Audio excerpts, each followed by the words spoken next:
Warahmatullahi wabarakatuh. Bapak Kepala Dinas Pendidikan Kota Semarang yang kami hormati, para bapak, para ibu, hadirin Pak Hadirat, pengurus komite sekolah di Kota Semarang, baik dari satuan pendidikan tingkat dasar, menengah, SD, MI, SMP, MTS, SMA, MA, dan SMK. Alhamdulillah pada hari ini kita bisa bermusyawarah, bisa bermusyawarah di luar ini untuk bersama-sama mengikuti upgrading komite sekolah. Akan ada dua narasumber yang akan memberikan input kepada kita. Yang pertama adalah dari Kepala Dinas Pendidikan Kota Semarang, Bapak Dr. Bambang Pramudito. Yang kedua nanti akan disampaikan oleh Ketua Dewan Pendidikan Kota Semarang, Bapak Dr. Dialog. Baik, sebelum acara input dan diskusi bersama sumber ini kita laksanakan, perlu kami sampaikan bahwa acaranya akan kita bagi dua sesi. Sesi yang pertama adalah input dan diskusi bersama Kepala Dinas Pendidikan, kemudian nanti sesi yang kedua bersama dengan Dewan Pendidikan. Sebelumnya kami perkenalkan narasumber karena Pak Bambang ini masih anak, masih baru di lingkungan Dinas Pendidikan Kota Semarang karena ada beberapa yang melalui. Nama lengkap beliau dan beliaunya adalah Dr. Bambang Pramudito, SH, SIP, MSI. Sekarang menjadi Kepala Dinas Pendidikan Kota Semarang yang berkantor di Jalan Dr. Wahidin 118 Jatingaleh, Candisari, Kota Semarang. Alamat rumah Jalan Menjangan Dalam 2 nomor B9 RT 003 RW 010 Parbon Perhubungan Semarang. Riwayat pendidikan, beliau menyelesaikan diploma 3 ilmu pemerintahan di Sekolah Tinggi Pemerintahan Dalam Negeri, kemudian dilanjutkan dengan sarjana hukum di Undaris Semarang, kemudian sarjana ilmu politik Universitas Diponegoro Semarang, pasca sarjana diselesaikan di Magister Ilmu Administrasi Undip Semarang dan Doktor Administrasi Publik Undip Semarang. Riwayat pekerjaan atau jabatan tahun 2002 sampai 2008 menjadi Lurah Kemudian, kemudian jadi camat Gunung Pati pada tahun 2012 sampai 2017, kemudian menjadi camat Gajah Mungkur tahun 2017 sampai 2019, kemudian menjadi kepala Dinas Informatika, Statistika dan Pesandian Kota Semarang tahun 2019 sampai 2021, dilanjutkan pada tahun 2022 menjadi kepala Dinas Ketahanan Pangan Kota Semarang, dan tentu saja kemarin dilantik menjadi Kepala Dinas Pendidikan Kota Semarang. Saya kira itu riwayat singkat, tentu ada data-data yang lengkap yang nanti bisa kita sampaikan pada lain waktu atau nanti. Baik, para peserta briefing sekalian, bahwa Pak Bambang ini punya waktu 1 jam kurang lebih untuk menyampaikan paparan dan diskusi. Nanti pembelajarannya seperti apa, kami serahkan Pak Bambang untuk diskusi beberapa menit ke depan. Dia akan menyampaikan strategi kebijakan pendidikan dan peran fungsi komite sekolah dalam peningkatan kualitas dan mutu pendidikan di Kota Semarang. Kepada Pak Bambang, mohon. Matur nuwun Bapak. Bismillahirrahmanirrahim. Assalamualaikum warahmatullahi wabarakatuh. Saya izin berdiri ya Pak. Biar saya bisa lihat ini.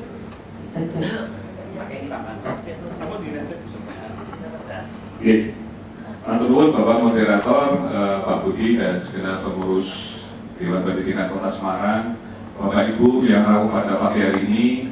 Ya, saya jadi bombong ini bisa ketemu Dewan Pendidikan, kemudian Bapak Ibu Komite Sekolah, ya.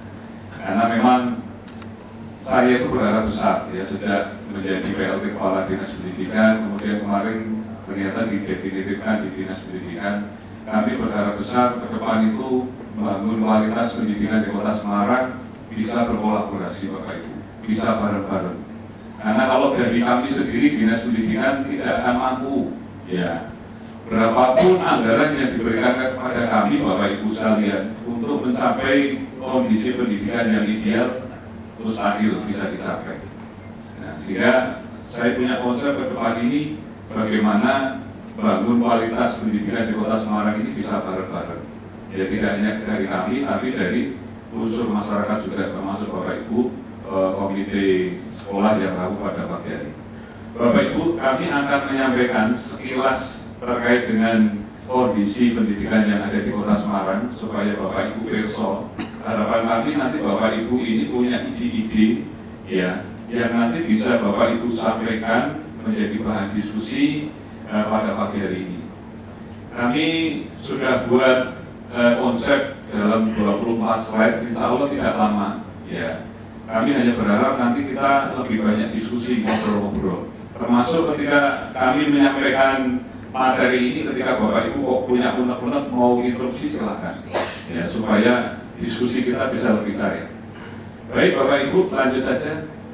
Nah, ini masalah-masalah dunia pendidikan di Kota Semarang Bapak Ibu sekalian ya. Kualitas pendidikan di Kota Semarang ini sebenarnya sudah cukup baik, ya sudah cukup baik, ya dan tidak kalah dengan kualitas pendidikan lain, ya kualitas pendidikan di negara-negara lain. Apalagi kebijakan kurikulum merdeka ini merupakan satu konsep kebijakan yang mengadop beberapa kebijakan pendidikan yang sudah berhasil, ya diambil dari beberapa negara, kemudian dibuat satu rumusan, muncullah yang namanya kurikulum merdeka.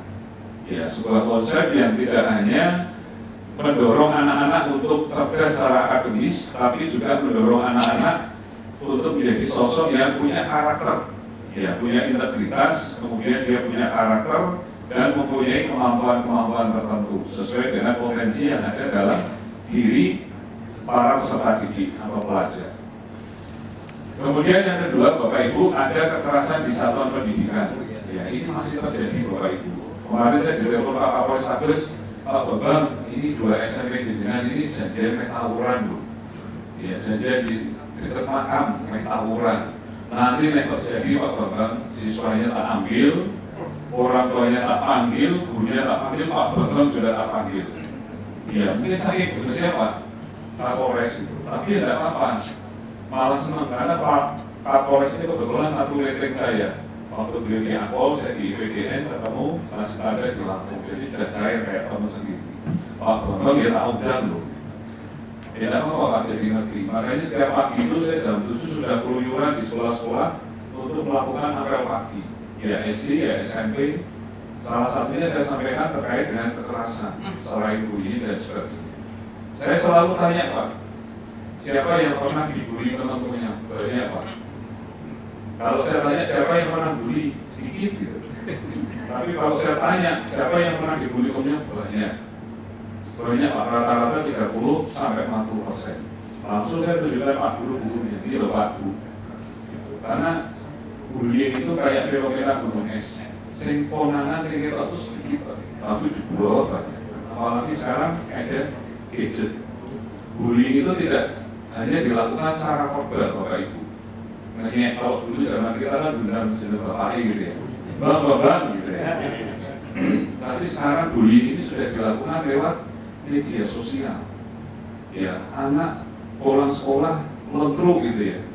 Tahu-tahu pamitan sama neneknya bunuh diri di belakang. Dicek HP-nya, dibully di sosial media. Anak SD sekarang sudah punya Facebook loh Pak, sudah punya grup WA. Kalau dibully di media sosial sekali Z, yang lihat banyak Pak. Ibu di rumah, Pak Ibu, bapaknya di penjara, dibully di grup sosial media, malu Pak. Apalagi anak SD, ya di Jawa Timur pamitan sama neneknya bunuh diri. Ini yang sering saya sampaikan setiap pagi saya keliling di sekolah. Saya prihatin gitu, karena juga sekarang anak-anak ini sudah rata-rata bawa handphone. kebijakan sekolah berbeda-beda, ada yang boleh bawa handphone, ada yang tidak apa-apa. Bagi kami tidak masalah. Yang penting bagaimana kita bareng-bareng melakukan pengawasan. Ini kalau hanya dilimpahkan ke sekolah saja Pak, tidak mungkin mampu. Ya, tidak mungkin mampu. Makanya setiap kali saya keliling, alhamdulillah selalu didampingi komite sekolah, saya juga sampaikan, itu bareng-bareng Pak sampaikan ke Pak Guyuban. Orang tua ini kan punya Pak Guyuban Pak. Ya. Contoh kecil yang sering saya tanyakan itu, sudah sarapan belum? Siapa yang belum sarapan? Banyak juga yang langsung. Tadi saya di Budapayu, kenapa belum sarapan? Tidak ada nasi Pak, tidak ada lauk Pak, karena sebetulnya Pak. Karena suruh Pak. Saya itu bisa bicara gini karena saya di dinas ketahanan pangan, gitu. Bapak Ibu udah sibuk, Ibu kemana sih? Jualan Pak. Pagi-pagi sudah berangkat, Bapak sudah tugas. Nggak ada nasi, nggak ada lauk, karena sebetulnya. Ya, apalagi nggak dibawain bekal. Disanoni Pak, isi Pak, disanoni Pak. Ya, tapi Bapak Ibu perlu perso. Jajanan di sekolah, kalau di kantin masih aman, tapi yang dijual di depan pagar Bapak Ibu, saya di ketahanan pangan, banyak mengandung bahan-bahan berbahaya. Makanan yang kilat-kilat Pak, warnanya merah, nyenengke gitu, ternyata mengandung pewarna tekstil.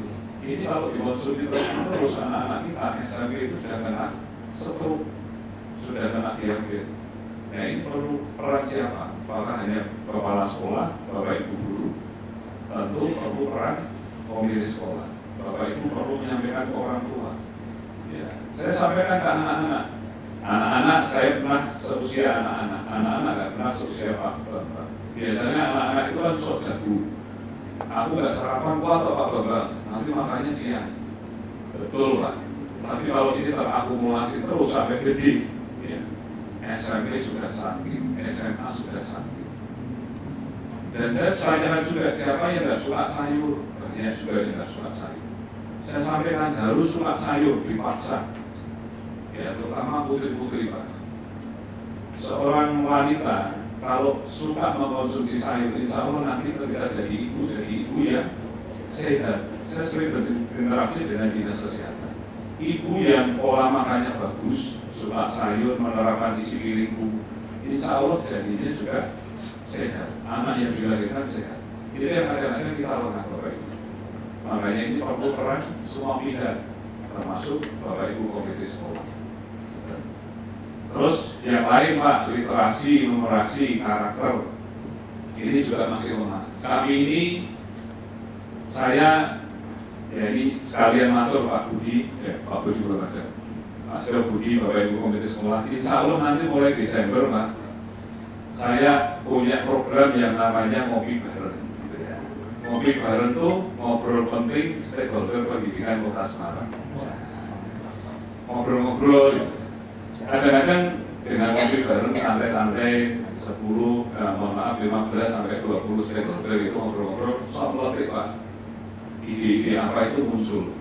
Ya nanti PGRI, komite apa itu Dewan Pendidikan, nanti ada perwakilan dari komite sekolah, kita ngobrol-ngobrol. Nanti dari MKKS juga ada, setiap bulan Pak rencana. Nah dari itu nanti kita bisa selalu mengupdate apa sih masalah-masalah yang sekarang ini terjadi. Karena namanya pendidikan Pak, kami punya sekolah ini PAUD, SD, SMP ini kurang lebih ada sekitar 1.500 total. Banyak Pak, belum gurunya, belum muridnya. Sehingga masalahnya dinamis. Makanya saya merasa perlu setiap bulan ini saya kumpul stakeholdernya, tokoh-tokohnya untuk ngobrol bareng. Ya, sekolah ini juga bawa bus. Ini ada Pak Petir juga, ya. Bawa bus. Saya ingin transparansi itu dimunculkan di sana. Ya, perlu ada pengembangan PPID di masing-masing sekolah. Ada Pak Petir. Ya, supaya saya itu tidak digederi. Ya, teman-teman dari lembaga-lembaga dari LSM gitu kan, Pak, ini pengelolaannya di sekolah ini. Tapi kalau PPID-nya jalan kan, saya rodo ayam. Nah ini perlu dorongan siapa Pak? Bapak Ibu komite. PPID-nya berikut Pak Kepala Sekolah, Kepala Sekolah. Karena sampai sekarang ini masih banyak juga sekolah yang PPID-nya tidak jalan. Gitu. Tidak mengupload ya anggaran-anggaran yang ada di sekolah. Sehingga yang dikelilingi siapa? Ya kepala dinas pendidikannya. Ya, kemudian literasi numerasi, Pak, Bu, di Indonesia ini ada yang namanya akun belajar ID. Ada platform Merdeka Mengajar. Yang dihitung itu Bapak Ibu, mulai PAUD sampai SMA, SMK. Nah ini kelulusan yang terawuh juga ada KKS, SMA, SMK. Kali ini Pak, ya alhamdulillah ini mulai bulan Juli, saya masuk April, Juli ini saya genjot ya untuk PMM sama belajar ID. Alhamdulillah peningkatannya sudah 400%. Ya, karena awal saya jadi PLT Kepala Dinas Pendidikan di WA sama Bu Lari. Mas skormu kok rendah banget. Langsung saya genjot naik 400%. Cuma yang masih dari Juli itu Pak, skor yang dimunculkan dari SMK dan SMA. Wonten itu Pak yang dari SMA, SMK. Nah, Yudro dan Des ini teman alumni resimen mahasiswa juga. Nanti kami undang juga Pak, setiap ngopi bareng kami undang juga. Karena ngitungnya belajar ID dan PMM itu Pak, itu mulai PAUD sampai SMA. Jadi ketika salah satu bulan Juli, skor kita nggak bisa tinggi Pak. Dan itu setiap tahun ada apresiasi. Kemarin ada apresiasi nggak katut lagi Semarang. Jawa Tengah katut, bisa jadi Jawa Pak. Karena akumulasi kabupaten kota se-Jawa Tengah. Tapi khusus Semarang, ya belum beruntung. Alhamdulillah Pak, yang PAUD, SD, SMP terutama itu sudah tinggi. Tapi ketika saya lihat di SMA, SMK masih rendah. Nah ini perlu dorongan juga dari komite SMA, SMK. Yang seperti itu Bapak Ibu bisa kok diskusi sama kepala sekolahnya. Pripun Pak belajar ID-nya, pripun Pak PMM-nya. Karena dengan keaktifan mereka mengisi platform-platform itu Bapak Ibu sekalian menandakan bahwa mereka ini serius membangun yang namanya literasi numerasi. Karena ini menjadi indikator di rapot pendidikan. Ya, kan ada 6 indikator tuh Bapak Ibu, literasi, numerasi, kebinekaan, kemudian iklim keamanan sekolah dan lain-lain. Satu persatu harus ditangani Bapak Ibu. Dan itu kalau hanya diserahkan ke kepala sekolah Bapak Ibu guru tidak tuntas. Tapi kalau Bapak Ibu ikut melirik gitu ya, apapun literasinya rapot pendidikannya, saya yakin kok kepala sekolah ini risih. Saya yakin masih risih. Apalagi nanti ada forum bulanan yang kami adakan. Pak, aku setiap bulan dengan kepala dinas pendidikan Pak ngopi bareng loh. Terus risih. Saya ini masih risih. Apalagi pindah-pindah kepala sekolah ini kan kewenangannya kepala dinas pendidikan kan itu. Tinggal musuhnya Bu Ali kan gitu. Gitu Pak, kita kan sebetulnya kepala sekolah yang inovatif. Karena Bu Ali ini kan juga selalu mendorong kepala PD-nya inovatif. Gak inovatif, assessment, tahu, geser kan gitu. Ya memang sekarang eranya mau lagi Pak Jenar leres. Gitu. Nah kemudian pemenuhan pembiayaan dan pendanaan. Pak, Bu, saya tadi sudah mengatur berapapun biaya yang diberikan ke dinas pendidikan tidak akan cukup. Tadi saya di SD udah paling 02, Pak, tolong Pak diprioritaskan bangun 2 kelas. Padahal kemarin saya juga barusan di SD Sawah Besar, Pak, itu kelas saya sudah mau retak loh Pak. Kemarin saya jagung di Gunung Pagi Pak, pelapornya SD Nopo Sawit sudah mau ambruk, ini mau musim hujan, tolong diprioritaskan. Berapapun Pak yang diberikan dinas pendidikan tidak akan cukup. Ya, perlu peran Bapak Ibu. Monggo berikut caranya. Saya itu ya prihatin Pak. Kemarin ditamisi sama kepala NTK. Pak Bambang mau Pak curhat, berikut. Saya itu sudah diskusi sama Pak Biban orang tua, mau berangkat ke Cimory. Anak-anak sudah senang, sudah belikan kaos.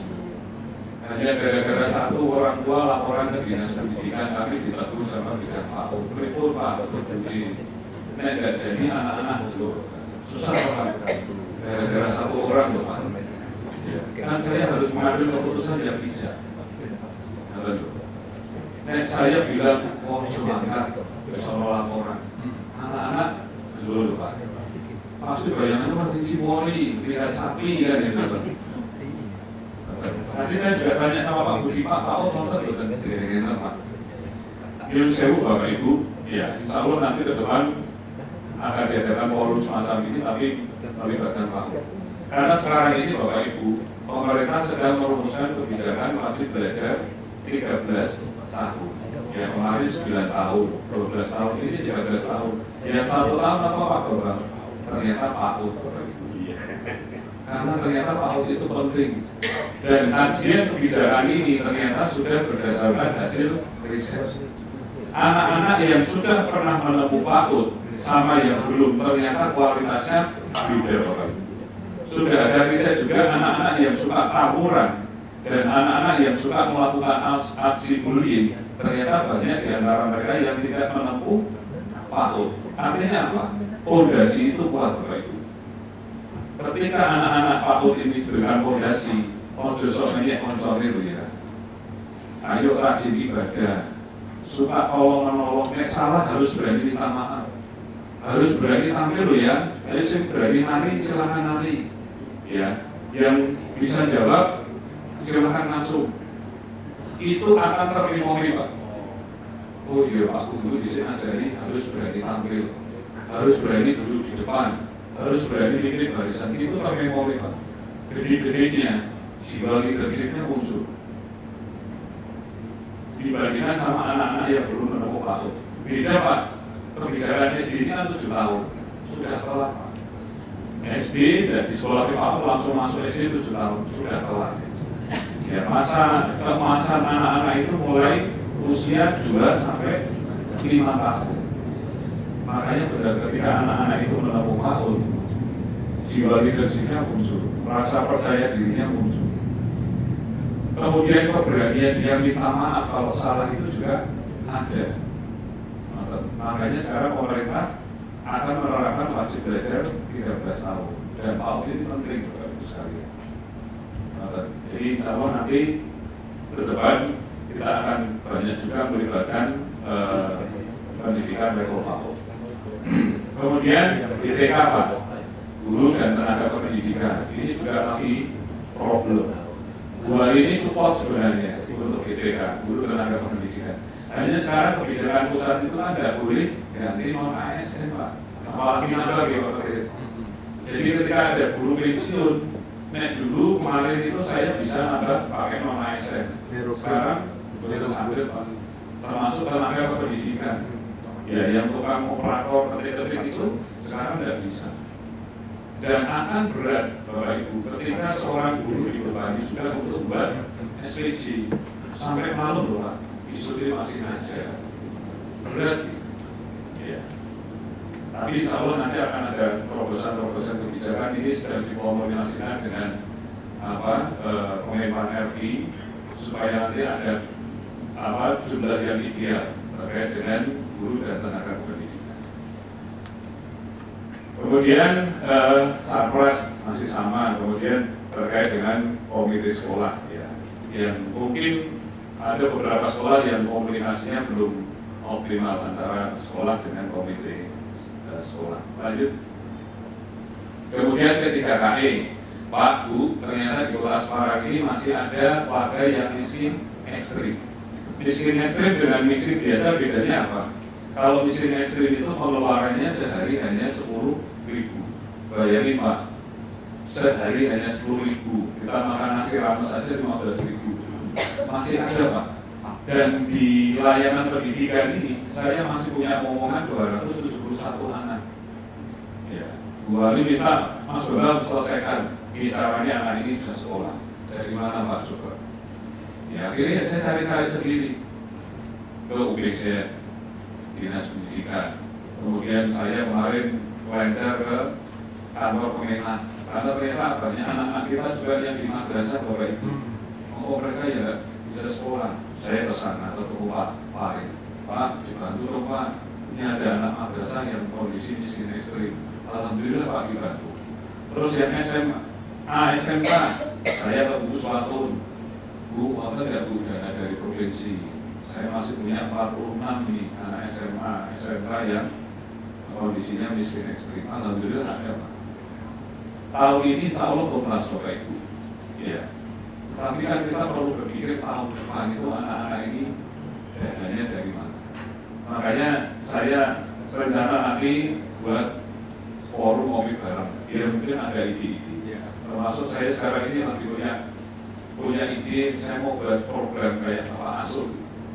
Ya, mungkin ada warga Kota Semarang yang berkelebihan rezeki, dia bisa mengambil 1-2 anak untuk jadi bapak asuh.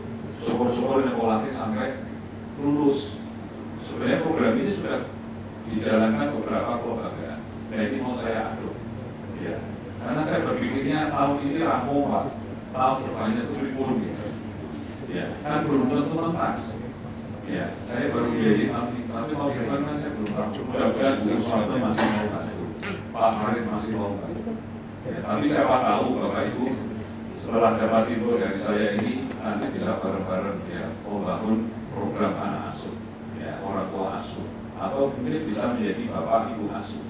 Ya, udah Pak, saya ambil 1 tak sekolahnya sampai lulus. Karena anak sekolah ini kan tidak hanya butuh biaya sekolah Pak, sanggup untuk transportnya, seragamnya. Bapak Ibu kalau lihat anak miskin ekstrim, ketika kita bantu, karena soal resisi sudah butuh, gitu. Seragamnya sudah bolong-bolong. Ya, sehingga saya punya ide nanti harus punya satu inovasi untuk bisa bareng-bareng menuntaskan anak-anak yang dari miskin ekstrim. Kemudian putus sekolah ini masih ada Pak, faktornya macam-macam. Karena memang orang tuanya tidak mampu, atau memang yang bersangkutan tidak mau sekolah, ya sudah usianya di atas 18 tahun, ya tidak mau kuliah, mintanya kerja. Ya, itu salah satu beberapa faktor. Lanjut. Ya. Nah, ini Pak, visualisasi foto-foto tawuran pelajar. Ya, ini yang tadi saya sampaikan, Pak Irwan ini sudah warning mengenai tawuran, tidak hanya orang tua, tidak hanya guru, Pak Bambang ya tak undang dengan Pak Polisi. Makanya kita perlu jaga bareng-bareng. Lanjut. Nah, narkoba Bapak Ibu. Saya setiap kali apel, terutama di SMP saya selalu warning, maksud coba merokok ya, masih SMP. Nah, maksudnya itu tablet, permen, jangan langsung diterima. Karena motifnya para pengedar narkoba ini pertama permen, ya, suruh makan permen. Kecanduan, kasih lagi, kecanduan kasih lagi, besoknya sudah kecanduan banget, suruh beli. Hati-hati Pak, kita Kota Semarang, ya punya pelabuhan, ya aktivitas manusia sangat tinggi, termasuk yang perlu diwaspadai adalah narkoba. Jadi tolong tidak hanya tugasnya Bapak Ibu Kepala Sekolah, tapi Bapak Ibu komite. Kalau pas rebutan kadang-kadang singgung gini Pak, ya buat anak-anak kita. Lanjut. Nah ini saluran yang rusak, ini salah satu satuan pendidikan Bapak Ibu. Jadi berapapun sebenarnya nggak ada yang diberikan kepada kami, nggak pernah akan cukup. Ya, saya itu sering disambati sama kepala-kepala sekolah. Pak boleh nggak Pak, kalau misalkan ada bantuan dari luar, aku sih nggak mau Bapak Ibu. Cuma kadang-kadang 100 dari 100 orang 99 setuju, 1 orang nggak setuju, jadi masalah. Gitu. Jadi masalah. Tapi kalau kondisinya sudah seperti ini dulu, namanya penganggaran di Pemkot itu tidak serta-merta Bapak Ibu. Ya, rusak dia juga kami langsung besok saya bantu. Saya ajukan dulu, baru bisa dibantu tahun depan. Itu pun kalau lolos di Musrembang Pendidikan. Ya, karena kan harus